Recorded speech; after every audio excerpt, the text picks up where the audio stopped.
वो शायद इनके पक्ष के नहीं होंगे। थोड़े से बड़े हुए, टीवी देखने लगे, अखबार पढ़ने लगे, चुनाव के पोस्टर देखने लगे।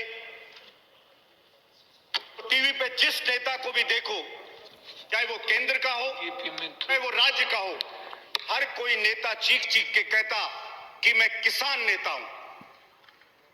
चुनाव के वक्त पोस्टर पे लिखा रहता कि लोकप्रिय किसान नेता। तो भी मैं कंफ्यूज होता कि जब सारे नेता किसान नेता हैं, किसान हितैषी अपने आप को बता रहे हैं, फिर भी ये किसान खून के आंसू रोता क्यों है? इस किसान की सुनवाई क्यों नहीं होती?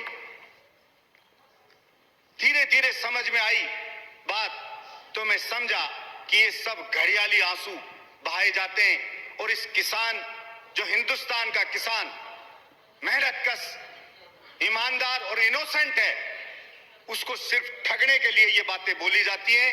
बाकी जीतने के बाद चुनाव जो भी नीतियां बनती है वो सब उन पूंजीपतियों के लिए बनती है जो बड़ा भारी भारी चंदा पॉलिटिकल पार्टियों को देती है, नेताओं को देते हैं। वो बैठ करके नीति बनाते हैं। अभी जो केंद्र में 3 कृषक बिल आए, तो सभापति महोदय, मैंने तीनों बिलों को पढ़ा।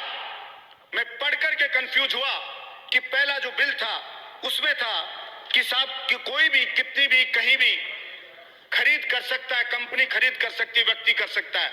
तो मैंने देखा ये तो कानून पहले से भी है, कृषि विपणन बोर्ड का डायरेक्टर है, उससे कोई भी कंपनी, कोई भी व्यापारी लाइसेंस लेके खरीद कर सकता है। फिर इस बिल की कहां से आवश्यकता होगी? तो थोड़ी गहराई में गया तो समझ में आई कि उसमें एक लिमिट थी कि मिनिमम आपको बताना पड़ेगा, कितना तो आपको खरीदना ही पड़ेगा। उस लिमिट को हटा दिया गया। फिर मैंने दूसरा बिल देखा कि कॉन्ट्रैक्ट पे खेती, तो कॉन्ट्रैक्ट पे खेती तो पहले से ही हो रही है। फिर नया क्यों ये बिल लेकर के आए? तो फिर उसकी गहराई में गया तो समझ में आया कि कॉन्ट्रैक्ट की जो खेती करने के लिए जो होती थी, उसमें जो किसान संगठन थे, किसानों की मांग पे ये चीज हो गई थी कि